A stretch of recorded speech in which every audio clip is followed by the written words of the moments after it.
오늘의 사연 시작합니다. 저는 최근에 법적으로 이혼녀가 된 어린이집 선생님이에요. 요즘 정말 춥죠? 다들 추위에 잘 적응하고 계시는지 모르겠네요. 제가 이렇게 사연을 쓰게 된 이유는 너무 화가 나서예요. 다 그런 건 아니겠지만 우리나라 남자들 참 문제 있어요. 결혼 전에는 효도의 효자도 모르던 놈들이 왜 꼭 결혼만 하면 효자가 되는 걸까요? 물론 결혼과 상관없이 어느 때든 자기 부모님에게 잘한다면 뭐가 잘못된 거냐 하실 수도 있겠지만 맞습니다. 효도하는데 남자 여자가 어디 있으며 결혼하고 안 하고가 무슨 상관이 있겠습니까? 제가 제기하는 문제는 딱 두 가지예요. 자기 부모가 소중한 만큼 상대 배우자의 부모도 소중하다는 걸 모른다는 거. 그리고 자기가 효도하는 건 그렇다 쳐도 아내에게 강요하지는 말자는 거죠. 저 같은 경우에는 둘 다 해당되네요. 지금이야 조금 괜찮아졌지만 얼마 전까지만 해도 사람들이 가장 무서워한 게 바로 코로나 아니겠어요? 3차까지 맞은 저도 작년 말쯤에 확진이 되어서 며칠 고생한 기억이 있네요. 남편도 마찬가지고요. 그런데 제가 걸리기 한 달 전인가 저희 친정엄마가 먼저 걸렸더랬죠. 그때만 해도 아침에 일어나자마자 하루에 확진자가 몇 명인지부터 확인하고 마스크도 절대 안 벗을 만큼 나라 전체가 초긴장 상태였는데 연세도 많으신 엄마의 확진 소식에 저는 너무 걱정이 되더라고요. 그래서 남편한테 여보 우리 엄마 확진 판정 받았다는데 어쩌지? 나이가 많을수록 더 위험하다고 하잖아. 걱정돼 죽겠어. 당장이라도 얼굴 보러 가고 싶은데 그것도 안 되고. 그러자 남편은 시익 웃으며 별거 아닌 것처럼 말을 하더라고요. 에이 그거 걸린다고 안 죽어. 우리 회사에서도 몇 명 걸렸는데 며칠 앓고 나니까 거뜬해지던데? 뭘 그렇게 안절부절하고 그래. 마음을 좀 대범하게 가져봐. 라고 말이에요. 그때는 남편이 순수하게 저를 안심시키려고 한 말이라고 생각했네요. 등신처럼 말이죠. 사실 남편은 결혼하고 난 뒤에 갑자기 효자가 된 케이스예요. 연애만 3년을 했는데 그동안 제 앞에서 시어머니에게 전화하는 꼴 한 번 본 적도 없고요. 그 흔한 어버이날에도 자기야 어머님한테 선물 뭐 해드렸어? 난 상품권 드렸는데 너무 성의 없어 보이는 거 아닌가 몰라. 참 그리고 여기 예비 시어머니 선물이야. 라고 했더니 남편은 깜짝 놀라며 뭐야 어버이날이었어? 난 몰랐는데. 어쩌냐 나는 준비한 거 없는데? 근데 꼭 날마다 챙겨야 해? 그냥 평소에 잘하면 되는 거 아닌가. 난 무슨 날이다 해서 챙기는 거. 그건 낯간지럽더라. 라고 말할 정도로 자기 엄마한테 관심이 없던 놈이었어요. 반대로 시어머니는 아들만 둘이신데 남편이 둘째입니다. 그런데 어찌나 두 아들에 대한 사랑이 극진하신지 몰라요. 아무리 잘못을 했어도 무조건 아들 편부터 들고 보는 분이에요. 제가 봐도 정말 대단한 모성애다 싶을 정도로요. 그런 시어머니를 나 몰라라 했던 과거가 후회가 되었는지 결혼을 하자마자 남편이 제게 그러더라고요. 이제 우리 결혼도 했으니 좀 멀긴 해도 한 달에 한 번은 꼭 우리 집 가서 밥 먹고 오자. 엄마 혼자 계신데 적적하실 거 아냐. 그리고 당신도 전화 자주 드리고 나 없더라도 가끔씩 얼굴 보러 내려가고 그래야 알겠지? 엄마만 생각하면 가슴이 아프다. 누구든 결혼하고 자기 부모에게 잘하지 못한 거 뉘우치고 반성하는 거 너무 좋죠. 저도 마찬가지였거든요. 지금은 남편을 탓하고 있지만 저 역시도 그닥 살가운 딸은 아니었어요. 오히려 엄마의 관심을 그저 귀찮은 잔소리로 치부한 적이 더 많은 딸이었네요. 하지만 적어도 결혼 전 남편처럼 아예 무시하거나 나몰라라 한 적은 없습니다. 때마다 같이 여행도 다니고 월급에서 무조건 50만 원은 엄마 용돈으로 드리기도 했고요. 비록 엄마가 경제적으로 어렵지는 않았지만 그래도 저를 이만큼 키워주고 이렇게 돈 벌 수 있는 능력을 갖출 수 있게 물심형면으로 도와준 엄마에게 최소한의 감사 표시는 해야 한다고 생각했거든요. 저희 아빠가 일찍 돌아가셨거든요. 물론 외가집에서 많이 도와주시기는 했습니다. 하지만 여자의 몸으로 혼자서 딸들을 키우는 게 어디 보통 힘든 일이었겠어요. 아무튼 그런 말이 있잖아요. 사람은 두 번 철든다고 하잖아요. 결혼하고 한 번 철들고 또 애 낳고 한 번 더 철든다고요. 그래서 남편의 그런 변화가 처음엔 나쁘다고 생각하지 않았어요. 오히려 좋게 봤다고 해야 맞겠죠. 어떤 심정인지 충분히 이해를 했으니까요. 근데 시어머니한테만 뭔가를 하자고 말하는 남편에게 제가 물어봤습니다. 그래 노력은 해볼게. 근데 당신은 우리 집에 어떻게 할 건데? 나도 당신 집에 잘할 거지만 당신도 우리 집에 잘해야 하지 않겠어? 그래야 맞는 거잖아. 그 순간 그것까지는 생각 못했다는 표정의 남편은 잠시 머뭇거리더니 당연하지. 나도 잘해야겠지. 급하게 대답을 하고는 곧이어 대화 주제를 바꾸더라고요. 그때 뭔가 깨름칙하긴 했네요. 그 후로도 여러 사건을 통해서 남편이 자기 집과 저희 친정에 대해 어떤 생각과 기준을 가지고 있는지 확인했고, 그때마다 저는 화돈해보고 설득도 해보는 등 차분하게 이해시키려고 엄청 노력했습니다. 특히 이번엔 또 어버이날 선물 이야기인데요. 결혼하고 처음 맞는 어버이날에 저희는 열심히 인터넷으로 선물들을 고르고 있었어요. 근데 진짜 어이없었던 게 시어머니 선물을 고를 땐 상품명만으로 검색을 하던 남편이었어요. 하지만 저희 친정엄마 선물을 고를 땐 상품명을 입력하고는 필터에서 가격을 10만 원 이하로 설정을 바꾸는 겁니다. 저도 모르게 남편에게 언성을 높였어요. 지금 뭐 하냐? 가격은 왜 손 떼는 건데 장모님 선물하는 돈이 그렇게 아깝니? 그럼 아까 고른 어머님 선물 그거 30만 원짜리지? 그거 취소하고 어머님 선물도 10만 원 이하로 찾아. 하면서 난리를 친 적이 있거든요. 남편은 부랴부랴 미안하다며 결국 같은 걸로 선물을 고르고 일단락 되긴 했지만 참 찝찝하더라고요. 물론 아들 같은 사위까지는 바라지도 않아요. 저도 세상엔 딸 같은 며느리는 없다고 생각하거든요. 기본적으로 제 신념은 이거예요. 남편이 우리 집에 잘하는 만큼 나도 시가에 해야 한다고 말이죠. 하지만 지네 엄마만 챙기는 남편 놈이 저를 자꾸 짜증나게 하는 겁니다. 이런 사소한 일들이 쌓이다 보니 시가에 가서도 애교를 부리거나 시어머니에게 다정하게 대하는 게 잘 안 되더군요. 그럼 또 시어머니는 타박을 하십니다. 다른 친구분들 며느리들 이야기까지 꺼내시면서 말이에요. 우리 며느리는 너무 대단해서 아예 시어머니가 모셔야 하나 보다.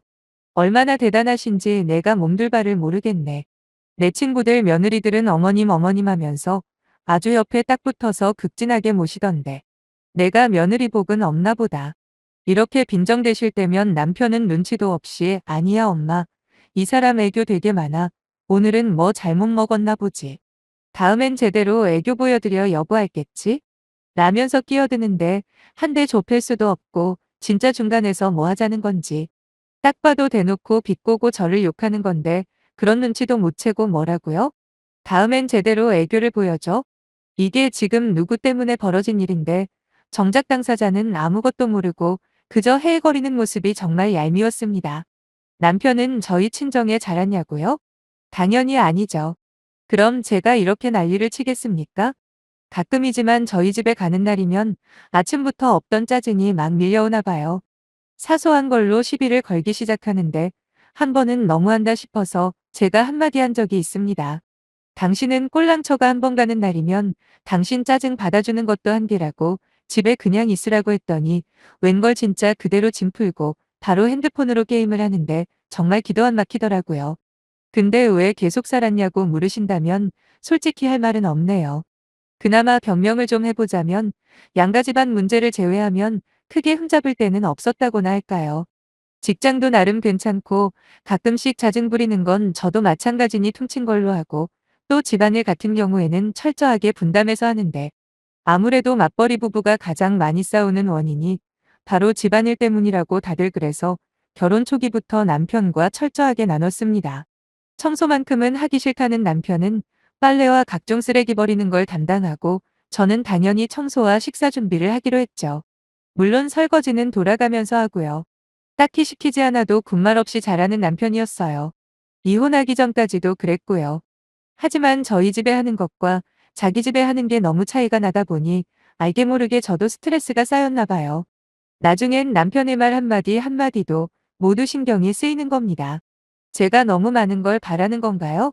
솔직히 말해서 시어머니한테 며느리돌이 안 한 거 없습니다. 한 달에 한 번 얼굴 뵙고 식사 자리했고요. 매달 용돈도 40만 원씩 따박따박 드렸어요. 그리고 남편이 제일 중요하게 생각하는 안부 전화요? 일주일에 두세 번은 했습니다. 거기다 생신이나 명절 때도 당연히 찾아뵙고 또 추가로 선물까지 드렸어요.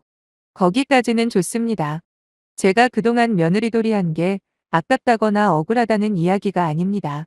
단지 제가 그런 노력을 하는 동안 남편은 반의 반도 안 하면서도 얼마나 궁시렁거리는지, 그나마 남편이 그럴 때마다 한바탕 들이받고 해서 많이 고쳐진 거지. 안 그랬으면 1년 내내 처가에 갈 생각도 안 하는 인간이었을걸요? 하지만 그렇다고 이혼을 생각해 본 적은 없어요. 오히려 어떻게 하면 고쳐서 데리고 살까 이 방향으로만 고민하고 노력했는데 결국 손을 놔야겠다 결심한 사건이 바로 앞서 말씀드린 코로나 사건이었네요. 친정엄마가 코로나 걸렸다고 했을 때 무슨 가벼운 감기 취급을 하던 남편이 돌변해버렸거든요. 거기다 저한테까지 화살을 돌리는데 완전 미치겠더라고요. 말이 안 통해요. 지난달 남편으로부터 급하게 전화가 와서 받았죠. 남편은 다급한 목소리로 어떡하냐고 시어머니가 확진이 되었다는 소식을 전하더군요. 혼자서 안절부절 난리도 아니었어요. 걱정을 했다가 또 화를 냈다가 정신을 못 차리더라고요. 시어머니가 계모임을 다시 시작해서 나가셨다가 걸렸다면서 자기가 그렇게 조심하라고 했는데 결국 걸렸다며 아주 숨이 넘어가는 겁니다. 저는 지난번 남편이 저한테 그랬던 것처럼 안심을 시켜줘야겠다 결심했죠. 실제로 그 당시 남편이 오히려 가볍게 말해줬을 때 위안이 꽤 됐었거든요. 그래서 저도 그랬어요. 괜찮아. 요즘 코로나가 무슨 병인가? 내 주위에 다들 한 번씩은 다 거쳐갔어. 그리고 우리도 지나갔잖아? 거기다 어머님은 백신도 전부 맞으셔서 별일 없을 거야. 그러니까 진정하고 마음 편하게 가져. 라고요. 근데 남편이 순간 버럭하는 겁니다. 저보고 말 다 했냐고, 네 일 아니라고 그렇게 함부로 말할 수가 있냐면서 막 화를 내는 게 아니겠어요? 전 진짜 다른 의도 없었어요. 너무 심각하게만 생각하다 보면 더 깊은 수렁으로 빠져들 때가 있잖아요. 그때 누군가 옆에서 어깨를 살짝 치며 별거 아니라고 말해주면 실제로 그럴 것 같은 느낌이 들면서 마음이 가벼워지는 그런 경험 다들 한 번쯤은 있으시죠? 제가 의도한 게 딱 그거예요. 그런데 갑자기 미친 개처럼 달려드는 남편의 반응에 얼마나 놀랬는지 모릅니다. 그런데 지금 생각해도 웃겨 죽겠네요. 순간 남편이 훌쩍거리는 겁니다. 이게 진짜 돌았나 싶었네요. 잠시 정적이 흘렀고 한동안 남편의 훌쩍거리는 소리만 들리다 전화가 끊어졌습니다. 저는 앉아서 한참 동안 멍하니 있었네요. 그러다 갑자기 우리 엄마 코로나 걸렸을 때 남편이 시익 웃으며 가볍게 대했던 모습과 지금 남편의 모습이 오마주가 되는데 기분이 점점 안 좋아지는 겁니다. 닦아놓고 말해서 시어머니요? 우리 엄마보다 6살이나 어리시고 타고난 건강 체질이세요. 거기다 최근 몇 년간 병원도 한 번 안 가셨을 정도로 튼튼하십니다. 반면에 엄마는 별명이 종합병원일 만큼 늘 병들을 달고 사시죠. 거기다 지금은 방역근무이라 마스크도 여외에서는 안 써도 되고 백신 접종률도 많이 높잖아요. 물론 그래도 조심은 해야겠지만 확률적으로 봤을 때 작년에 걸린 우리 엄마가 더 위험할까요? 지금 걸린 시어머니가 더 위험할까요? 최소한 비슷한 반응만 보였어도 제가 이렇게 마음 상할 일은 없었을 거예요. 그날 하루 종일 남편이 울먹이는 소리가 머리에서 떠나지를 않는 겁니다. 그래서 집에서 진지하게 이야기를 해봐야겠다 마음 먹었죠. 이대로 그냥 지내기에는 제 마음속에 물음표가 너무도 많이 쌓였거든요. 그냥 무시하고 덮어둬봐야 언젠간 쌓이고 쌓여 폭발하기밖에 더 하겠어요? 제가 먼저 퇴근을 하고 저녁상 차리는데 남편이 들어오는 소리가 들렸고 곧 쾅하고 현관문을 세게 닫는 소리가 들리더군요. 남편은 저를 보자마자 막말을 시작하는데 너 같은 걸 며느리라고 데리고 있는 우리 엄마가 불쌍하다며 저를 비난하는 거예요. 나름 좋게 이야기하려고 준비했던 저는 그 순간 꼭지가 돌아버렸네요. 뭐? 너 다시 말해봐. 혹시 어머님 확진된 것 때문에 그래? 나도 걱정은 되는데 너가 지금 보이는 반응은 솔직히 오바야 알아? 그랬더니 남편은 또 눈가가 촉촉해지면서 저보고 독한 년이래요. 바늘이 아니라 대못으로 찔러도 피 한 방울 안 나올 거랍니다. 이게 욕까지 먹을 짓은 아니잖아요. 참을 만큼 참았던 저는 그 입 조심하라고 다른 건 몰라도 되도 않는 이유로 욕먹는 거 나 못 참는 거 모르냐 하며 받아치기 시작했습니다. 작년에 우리 엄마 확진됐다고 했을 때 너 뭐라고 했는지 기억해 보라고 했어요. 그때 네가 했던 말 그대로 돌려준 것뿐인데 어쩜 이렇게 반응이 다른 거냐. 당장 독한 년이라고 욕한 거 취소하고 사과하라고 했더니 자기가 왜 사과를 해야 하는지 모르겠다고 하네요. 그러면서 왜 이혼이라도 하게? 하는 겁니다. 그것도 비아냥대면서 말이에요. 제가 먼저 꺼내도 시원치 않을 그 단어를 먼저 꺼내다니 더 이상 가망이 없다 싶더라고요. 전 알겠다는 한마디만 남기고 간단하게 짐 챙겨 친정으로 갔습니다. 무슨 일인지 영문을 모르는 엄마에게 이번 일뿐만 아니라 지금까지 있었던 모든 걸 다 말씀드렸죠. 엄마는 저를 믿으신다며 하고 싶으대로 하라고 하더군요. 그리고 이혼 서류 접수했고요. 그때까지만 해도 남편은 자기가 더 억울하다는 입장이었네요. 참 웃기죠. 도대체 제가 잘못한 게 뭘까요? 시어머니 확진이라는 소식에 눈물을 안 흘려서? 아니면 남편을 안심시키기 위해 금방 괜찮아질 거라는 희망 고문을 해서? 아니, 말이 안 되잖아요. 잘못한 게 있어야 사과를 하던가 오해를 풀던가 하죠. 적반하장이라는 말이 딱 여기에 쓰는 모양입니다. 재산 분할은 거의 반반으로 결정 날 거라고 들었고 숙려기간에 들어갔는데 시어머니가 전화를 하셨더라고요. 이혼만은 제발 다시 생각하면 안 되겠냐고 하시대요. 솔직히 깜짝 놀랐어요. 절대로 그런 말을 할 사람이 아니라고 생각했거든요. 너 아니면 저런 성격 더럽고 지만 아는 놈 누가 걷어주니. 다시 한번 생각해주면 안 되겠냐. 라며 진지하게 부탁을 하시는더라고요. 하지만 마음이 흔들린다거나 하지는 않았어요. 시어머니랑 살 것도 아니고 정작 문제의 당사자인 남편은 저리도 당당하니 답이 없잖아요.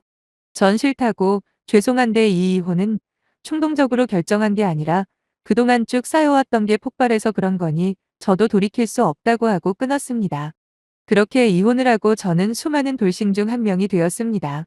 앞으로 결혼을 생각하시는 분들께는 진짜 죄송한 말씀이지만 결혼 생활보다 혼자 사는 게 이렇게 좋을지 몰랐네요. 마치 온몸으로 숨을 쉬는 기분이랄까요? 정말이지 이혼하기 잘했다는 생각밖에 안 듭니다. 결혼해서 행복하게 잘 사는 분들도 많다는 건 알고 있지만 일단 저라는 사람은 결혼과 안 맞는다는 걸 값비싼 수업료를 내고서야 깨달은 게 아쉬울 뿐이네요. 결혼하기 전에 알았으면 더 좋았겠죠? 그러나 지금이라도 제자리를 찾아온 것만 해도 감사하며 살아가려고 합니다. 많은 격려와 채찍질 기다릴게요. 감사합니다.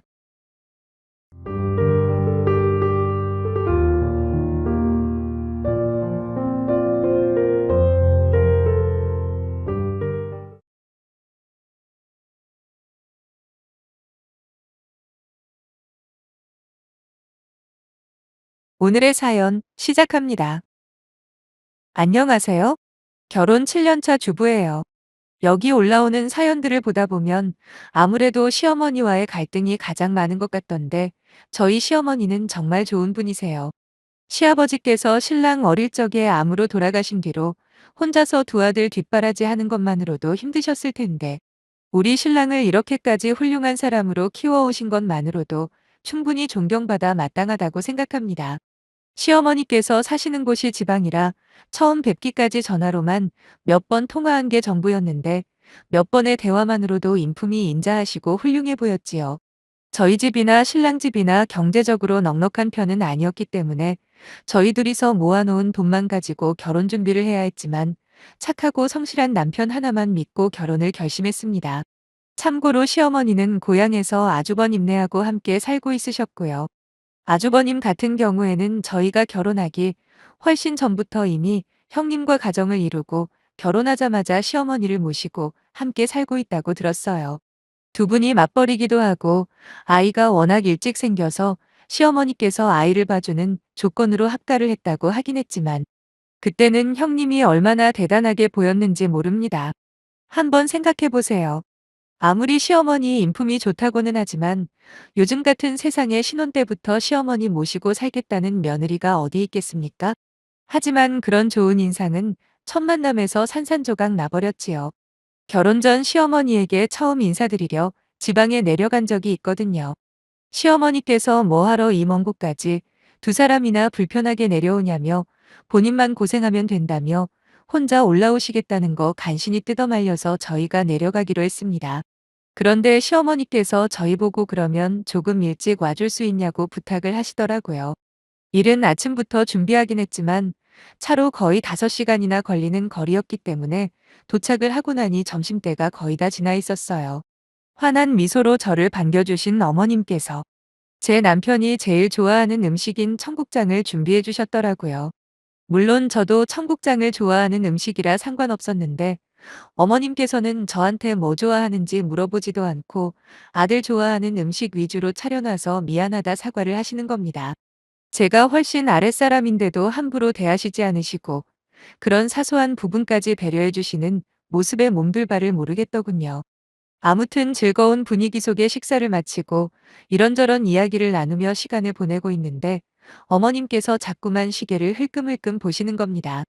그러면서 저희를 자꾸 보내려는 듯한 느낌을 받았어요. 남편은 모처럼 내려온 건데 형도 오랜만에 한번 보고 가능하면 열이서 하루 자고 내일 올라가도 되지 않냐 대답을 했는데 어머님은 그러라고 대답은 하시면서도 어딘가 안절부절하신다는 느낌을 지울 수가 없더라고요. 아니나 다를까 저녁 6시가 넘어 형님이 퇴근하고 현관문을 여는 소리가 들리더니 갑자기 어머님에게 큰 소리로 아니 집에서 냄새나게 웬 청국장을 끓였냐고 먹고 싶으면 나가서 사 먹던가 하지라며 짜증을 부리는 겁니다. 물론 저희와 눈이 마주치자마자 태도를 바로 바꾸긴 했지만 어머님과 형님 사이의 관계가 어떤 식으로 형성되어 있는지는 한 번에 알 수 있었죠. 솔직히 지금은 아예 얼굴도 안 보고 살긴 하지만 그때에도 남편이랑 아주버님 사이는 그리 좋지 않았어요. 아마 어머님만 아니었으면 평생 남처럼 살아도 될 만큼 서로 안 맞다고 하더군요. 그래도 남편이 자기 형을 내치지 않았던 유일한 이유가 바로 어머님이었어요. 저한테도 비록 남편 본인한테는 천하의 몹쓸 형이지만 어머님 모시고 사는 것 하나만큼은 존경한다 입버릇처럼 말을 했었거든요. 그런데 저희 때문에 조심한다고는 했지만 저도 눈치챈 걸 남편이라고 몰랐겠습니까? 실제로 그날 어머님 댁에 다녀오고 난 후 남편은 은근히 어머님이 걱정되는 모양이더라고요. 그래서 전보다 더 자주 전화드리고 안부도 챙기는 것 같았지요. 더 자세하게는 남편 집안의 일이니 물어보지도 않아서 잘 모릅니다. 아무튼 저희는 탈없이 식을 올리고 신혼생활을 시작하게 되었는데 참고로 저희 친정부모님은 차로 10분이면 닿는 거리에 사시기 때문에 평일이나 주말에 언제든 볼 수 있거든요. 그래서 명절에는 시어머니를 뵈러 가자 제가 먼저 남편에게 제안을 했었습니다. 그리고 결혼하고 나서 맞는 첫 명절에 시댁에 내려가게 되었어요. 저나 남편이나 들뜬 마음으로 시댁에 도착을 했는데 글쎄 시어머니 혼자서 주방에서 음식을 하시고 계시더라고요. 그리고 형님과 아주버님은 거실에서 텔레비전을 보고 있었고요. 저는 얼른 가방이며 외투를 벗어 남편에게 주고는 주방으로 들어가 어머님을 거들어드렸습니다. 근데 형님이 그런 저를 보며 시댁까지 와서 일하고 싶냐며 무슨 식모근성 어쩌고 저쩌고 비아냥대는 거예요. 시어머니 혼자 일하고 있는데도 아무런 신경도 안 쓰이고 눈치도 안 보이는지 아주 편하게 쉬고 있는 형님은 결국 끝까지 손끝 하나 움직이지 않았지요. 원래는 거기서 하루 잘 계획이었거든요. 근데 형님이 얼굴 바슨이 되었다며 괜히 차 막힐 때 올라가서 고생하지 말고 일찍 올라가라네요. 어머님도 옆에서 거드시며 그냥 올라가서 저희끼리 쉬라고 하시길래 저희는 기존의 계획을 취소하고 당일 집으로 돌아가기로 했어요. 다음에 또 조만간 찾아뵙겠다는 인사와 함께 저는 가방에서 두둑하게 챙긴 용돈 봉투를 어머님께 건넸고 당연하게도 어머님은 뭘 이런 걸 다 주냐고 사양하시더군요. 아무래도 거리가 너무 멀다 보니 자주 얼굴 못 보여드려 죄송하다고. 그래서 준비한 저희들 성이니까 받아주세요. 어머님하고 손에 꼭 쥐어드렸습니다. 그렇게 집을 나와 주차장으로 걸어가고 있는데 형님이 뛰쳐나오면서 저 멀리서 저희를 부르시더라고요. 얼른 가라고 할 때는 언제고 이제는 갑자기 불러 세우길래 무슨 일인지 의아했죠. 형님은 어머님께 드린 용돈에 대해서 물으시더라고요. 저희가 준비한 용돈이 딱 80만 원이었거든요. 친정부모님 두 분께 각각 40만 원을 드렸으니 혼자 계신 어머님에게는 딱 2배 드리면 될 것 같아서요. 그런데 아무래도 저희가 준비한 액수가 너무 크다고 생각했는지 형님이 그러는 겁니다. 자기가 어머님 먹여주고 재워주고 필요한 거 다 해드리는데 뭐하러 그렇게 많이 줬냐고요. 그러면서 어머님께 큰돈 들여봤자 쓸데없는 데다가 쓰시기만 할 뿐이니 앞으로는 돈 관리를 하고 있는 자기한테 달랍니다. 아니 우리가 어머님께 드리는 용돈을 왜 중간에 형님을 거쳐야 하는지 이해가 가지 않았지요. 남편이 뭐라 한마디 하려 하길래 내가 말하겠다 멈추고 입을 열었습니다. 자주 못 찾아뵙는 만큼 신경 써서 준비한 거라 금액에 대해서는 부담 갖지 않으셔도 된다고. 그리고 어머님이 저희가 드린 돈을 어디에 쓰던 어머님 마음 아니겠냐 했더니 형님은 자기도 할 말이 없는 듯 뚱한 표정으로 알겠다 하더라고요. 집으로 돌아오는 차 안에서 남편은 기분이 썩 좋지 않아 보였어요. 뭐 너무 당연하지 않겠어요?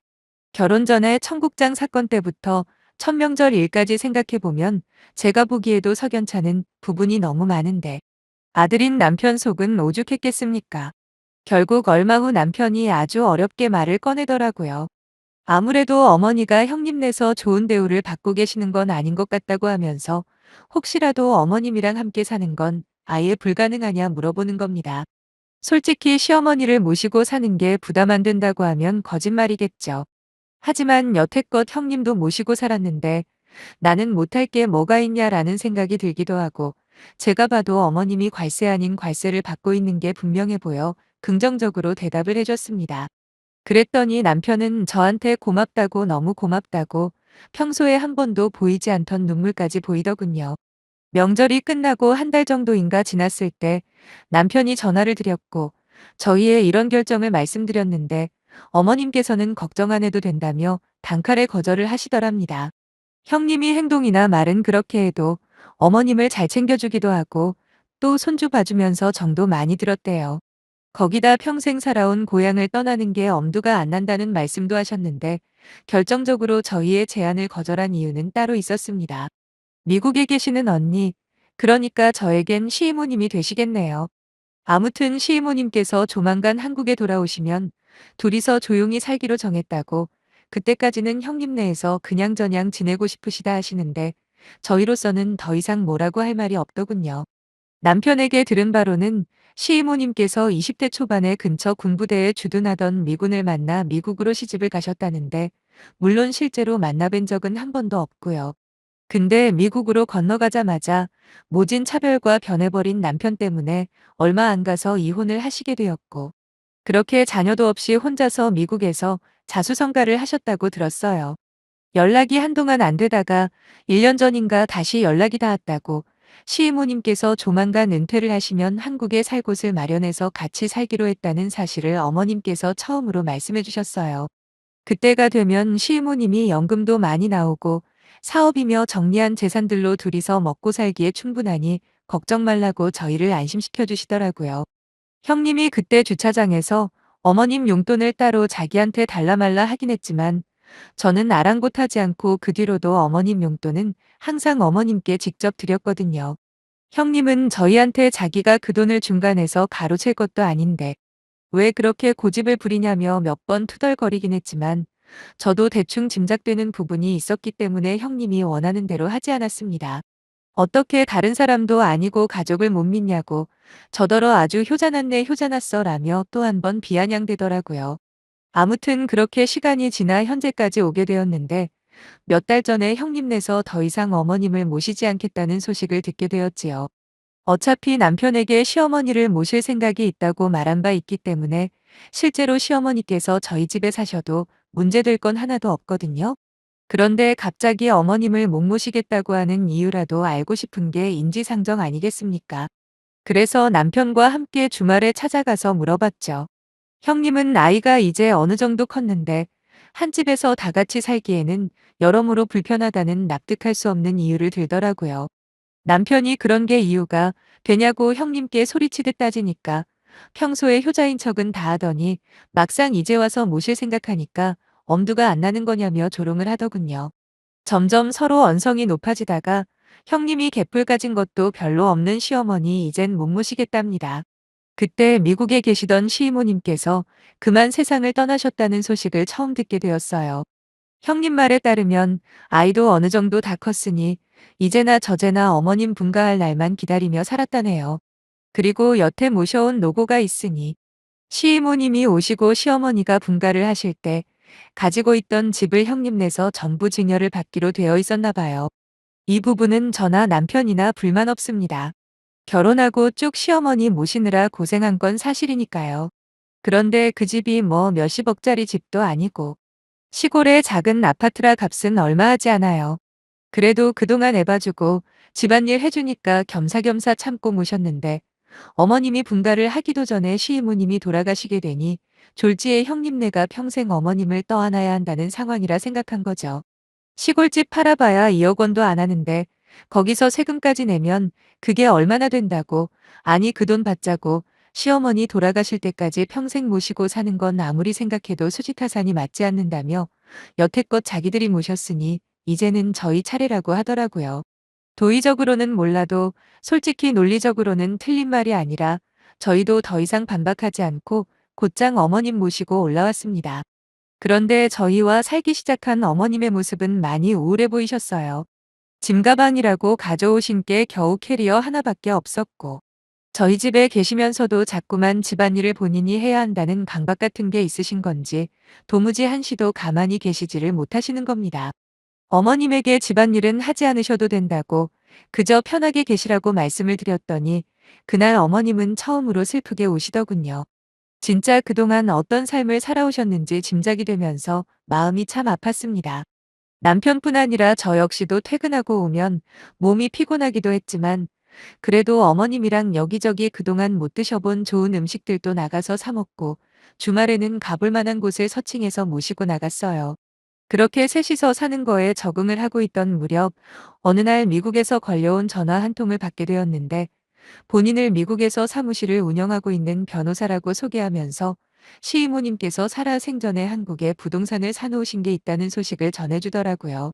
그러면서 준법법에 의해 부동산 소재지인 우리나라 상속법이 적용된다며 따라서 반계열족인 어머님께서 상속자로 확정이 되었다는데 글쎄 그 부동산의 시세가 20억이 넘는다는 대목에서 저는 이게 현실인지 꿈인지 분간이 안 될 만큼 어안이 벙벙했네요.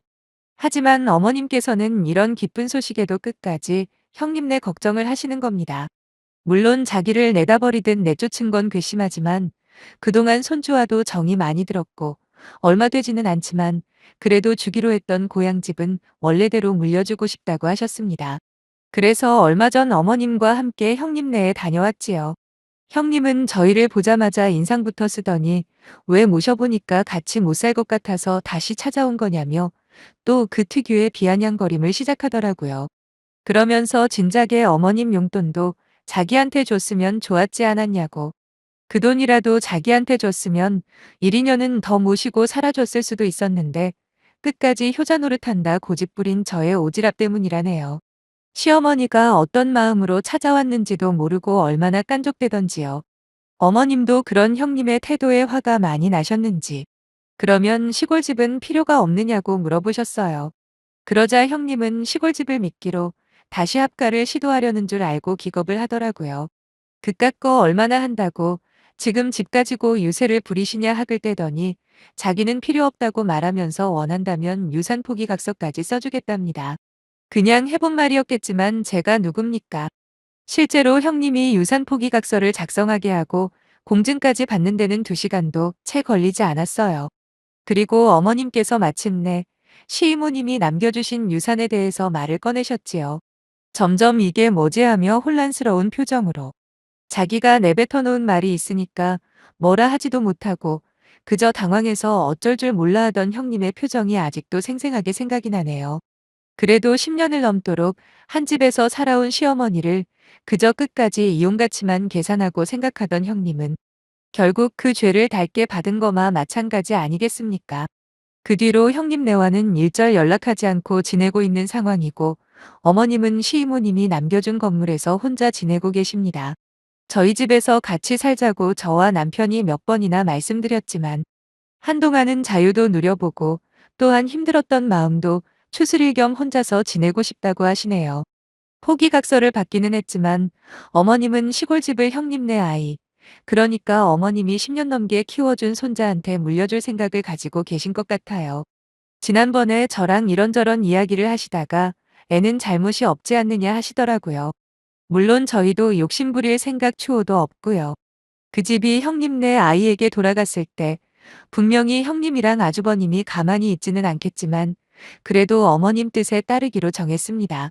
요즘 어머님은 빨리 둘째 손주를 보고 싶다며 저희 아이가 태어나면 어머님께서 책임지고 봐주신다네요. 당연히 그것 때문만은 아니지만 저희도 이제 좀 더 여유를 찾아 미래를 준비할 수 있을 것 같아요. 어머님께 하루빨리 이쁜 손주 안겨드리고도 싶고 남편이랑 지금처럼 오붓하게 살고 싶은 마음뿐이네요. 저희들의 행복한 인생을 위해 기도해 주세요. 감사합니다.